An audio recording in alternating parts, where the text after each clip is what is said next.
Vinal B Patel, representative of Vestige. આજે આપણે મળીએ અમદાવાદમાં નરોડામાં રહેતા સુધાબેન પટેલને, કે જેમને અમુક તકલીફો હતી। એ પોતે કહેશે કે એમને શું તકલીફો હતી અને એમને શું શું દવાઓ કરી અને શેનાથી એમને મટ્યું। બોલો।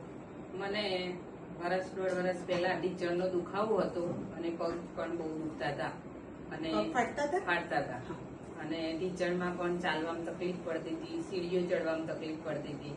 પણ મેં પછી એક ઓર્થો ડોક્ટરને બતાવ્યું તો એમણે મને કહ્યું કે તમારે ઘસારો છે, દવાઓ લેવી પડશે, દવાથી સારું નહીં થાય તો ઓપરેશન પણ કરવું પડશે। પછી મને પિનલબેન મળ્યા ત્યારે અમારે વાત થઈ તો પછી એમણે કહ્યું કે એના કરતા તમે આ સપ્લી લો, જો તમને ફાયદો નહીં થાય તો તમે પછી ડોક્ટરની સલાહ પ્રમાણે અને મેં સપ્લિમેન્ટ્સ આપી અમુક, જેનાથી એમના પગે કેવું છે પોતે કહેશે। હા, તો મને અત્યારે ઘણું બધું સારું છે। હું અત્યારે સીડીઓ પણ ચડી શકું, ચાલી શકું, ઘરના કામકાજ પણ કરું, છતાં મને ઢીંચણમાં કોઈ દુખાવો કે એવું થતું નથી।